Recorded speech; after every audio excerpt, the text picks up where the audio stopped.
हमारे चैनल को सब्सक्राइब करें और बेल आइकन जरूर प्रेस करें। Welcome to our YouTube channel. Don't forget to like, subscribe and share the videos. News track में आप तमाम का स्वागत है और इस्तकबाल है। इन खबरों में हो कि लोकल, नेशनल, इंटरनेशनल, बॉलीवुड और स्पोर्ट्स की वो तमाम खबरें जिसको आप सुनना और जानना पसंद करेंगे। आज का टॉपिक और आज का विषय, आज का उन्वान है खुद एतमादी, सेल्फ कॉन्फिडेंस यानी आत्मविश्वास। इंसान के लिए खुद एतमाद, सेल्फ कॉन्फिडेंस उसमें होना बहुत ज़रूरी है। आत्मविश्वास का होना बहुत ज़रूरी है। हमें चाहिए कि हमारे अंदर आत्मविश्वास, खुद सेल्फ कॉन्फिडेंस पैदा करना इतना ही ज़रूरी है जितना जीने के लिए हवा और पानी का होना ज़रूरी है। हर इंसान में कोई ना खूबी कुदरत ने दी है और इस खूबी का हमें फ़ायदा उठाना चाहिए। इस खूबी का फ़ायदा उठाने के लिए हमारे पास ज़रूरी होता है आत्मविश्वास, सेल्फ कॉन्फिडेंस और खुद एतमादी। अगर हमारे अंदर सेल्फ कॉन्फिडेंस है, हर वो काम हम कर सकते हैं जिसकी हम तमन्ना कर सकते हैं। आप एक अच्छे खिलाड़ी बन सकते हैं, आप एक अच्छे आर्टिस्ट बन सकते हैं, आप एक अच्छे पॉलिटिशियन बन सकते हैं, आप एक अच्छे बिजनेसमैन बन सकते हैं। लेकिन शर्त यह है कि आप में सेल्फ कॉन्फिडेंस होना बहुत ज़रूरी है। रोज़मर्रा की ज़िंदगी में हमने ऐसे अफराद से हमारा पाला पड़ता है जो ज़िंदगी की शुरुआत बहुत ही गरीबी से की, लेकिन आज एक बहुत बड़े बिजनेसमैन हैं। हमने बहुत से खिलाड़ियों को भी देखा जिन्होंने अपनी शुरुआत भी बहुत ही गरीबी से की, लेकिन आज एक मशहूर खिलाड़ी के तौर पर साबित होते हैं। चाहे तेंदुलकर हो, चाहे रोहित शर्मा हो, चाहे क्रिस गेल हो। सचिन के पास तो जूते भी नहीं थे। क्रिस गेल अपने इब्तदाई ज़माने में कचरा उठाया करते थे, लेकिन उन्होंने अपने अंदर जो आत्मविश्वास था, एक क्रिकेट खेलने का जुनून था, आज उन्हें दुनिया का बहुत बड़ा एक बेहतरीन बल्लेबाज करार दिया जाता है। हमें कभी भी ज़िंदगी से हार मारना नहीं चाहिए। ज़िंदगी का सिर्फ एक ही लक्ष्य होना चाहिए, एक ही टारगेट होना चाहिए, एक ही मकसद होना चाहिए, वो है डोंट गिव अप। ज़िंदगी से हार मानते हैं वो कामयाब नहीं होते, लेकिन जो ज़िंदगी के साथ स्ट्रगल करते हैं और जद्दोजहद करते हैं वही इंसान ज़िंदगी में कामयाब होता है।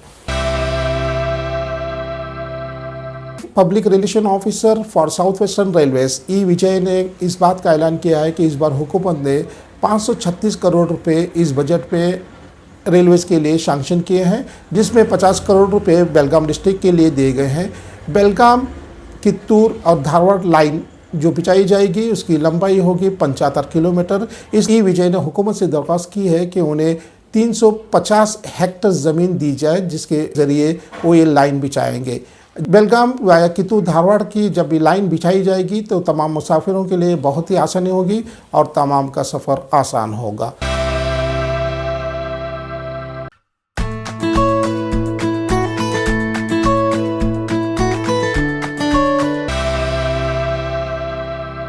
सामरा एयरपोर्ट बेलगाम 6 फरवरी को हमेशा याद रखेगा, क्योंकि इसी दिन इंडिगो एयरबस 320 यहाँ पे बहुत ही आसानी से लैंड किया।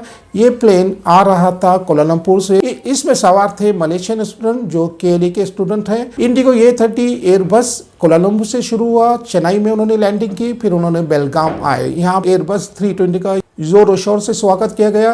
ये प्लेन फिर वापस चेन्नई जाएगा, फिर वहाँ से वो कोलालमपुर जाएगा। अब सामरा एयरपोर्ट बेलगाम भारत का सबसे ज़्यादा बिजिएस्ट एयरपोर्ट अब हो गया है। Minister for water resources Shri Ramesh Jarkoli ने पिछले हफ्ते भारत के यूनियन मिनिस्टर फॉर डिफेंस और माजी भारतीय जनता पार्टी के सदर राजनाथ सिंह से गुफ्तगू करते हुए इस बात का जिक्र किया है कि बेलगाम में भी एक मिलिट्री स्कूल खुली जाए। श्री रमेश जारकोली ने इस बात पर जोर देते हुए कहा है कि एक स्कूल लड़कों के लिए भी होना चाहिए और लड़कियों के लिए भी होना चाहिए। श्री रमेश जारकोली ने इस बात का भी इजहार किया है कि वो जल्द ही एक लेटर, एक ख़त भारत के प्राइम मिनिस्टर श्री नरेंद्र मोदी को भी इसके मुतालिक लिखेंगे।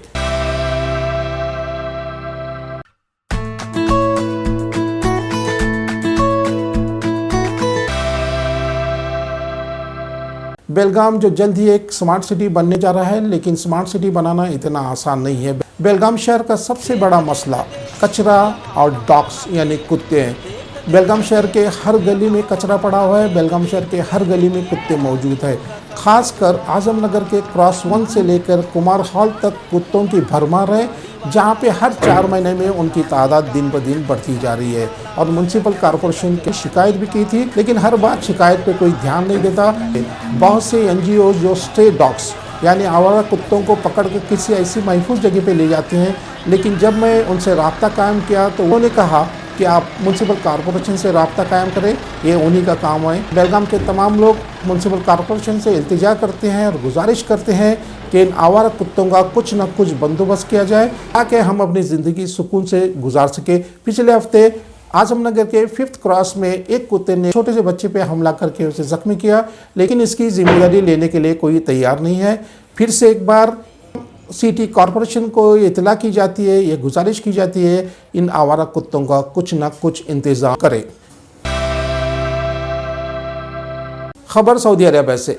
कोरोना वायरस की वबा फिर से सऊदी अरब में फैलना शुरू हो गई है और वहाँ पे कर्फ्यू इम्पोज किया गया है। बहुत से होटल्स, बहुत से रेस्टोरेंट बंद है, आप बाहर नहीं जा सकते। इंटरनेशनल फ़्लाइट्स भी बंद कर दिए गए और जो 31 मार्च को खुलने वाले थे अब उसकी मुद्दत बढ़ाकर अप्रैल कर दी गई। अब अप्रैल के आखिरी तक कोई इंटरनेशनल फ़्लाइट सऊदी अरेबिया जा नहीं सकेंगे। भारतीय मुलाजिम जो सऊदी अरेबिया में काम करते थे वो वाया दुबई जाना चाहते थे, लेकिन सऊदी अरेबिया ने वो भी एंट्री पॉइंट बंद कर दिया है और बहुत से लोग इस वक्त दुबई में फंस गए हैं। कर्नाटका स्टेट में स्कूल फिर से शुरू हो गए हैं, लेकिन 10th और 12th के क्लासेस चल रहे हैं। लेकिन कर्नाटका के बहुत से एजुकेशनिस्ट, बहुत से स्कॉलर और स्कूल मैनेजमेंट ने कर्नाटका के चीफ मिनिस्टर से इस बात का जिक्र किया है कि तमाम क्लासेस फिर से रेगुलराइज किया जाए, फिर से दोबारा खोली जाए, क्योंकि कोविड-19 की वबा का ख़तरा अब ख़त्म हो गया है और तमाम क्लासेस बाकायदा शुरू की जाए।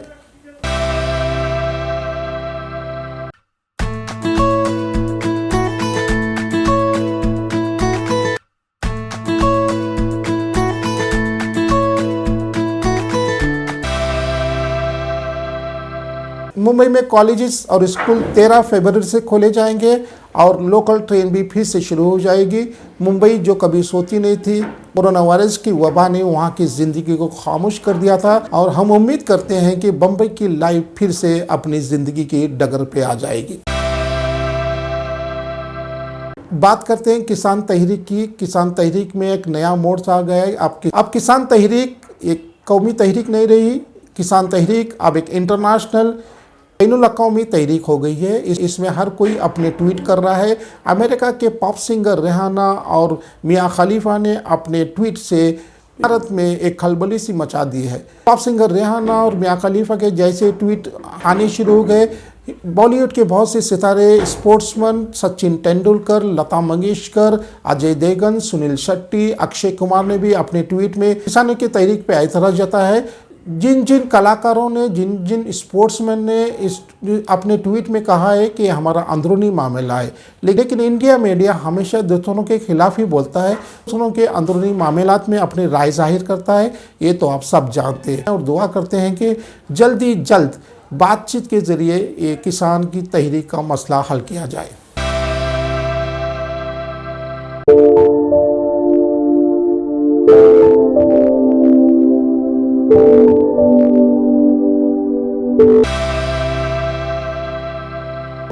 बात क्रिकेट की।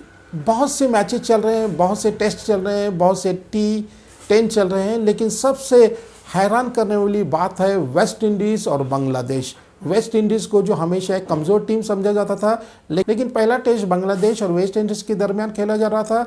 वेस्ट इंडीज़ ने बांग्लादेश को 3 विकेट से हराकर दुनिया को हैरान कर दिया। वेस्ट इंडीज़ के तमाम तर बड़े खिलाड़ी उनमें नहीं खेलते, लेकिन नए खिलाड़ियों ने ये साबित कर दिया कि अभी भी उनमें वो दम और खम है जिन्होंने 2 वर्ल्ड कप जीते हैं। और इंग्लैंड के खिलाफ खेला जाने वाला पहला टेस्ट जो चेन्नई में खेला जा रहा है, इंडिया के खिलाफ इंग्लैंड ने 500 से ज़्यादा स्कोर करके इंडियन बैट्समैन को हैरानी में डाल दिया है। साउथ अफ्रीका पाकिस्तान के खिलाफ जो पहला टेस्ट हार चुका है और दूसरा टेस्ट भी हारने की कगार पर है। हम हमेशा चाहते हैं कि आपको क्रिकेट की ज़्यादा से ज़्यादा खबरें देते रहें।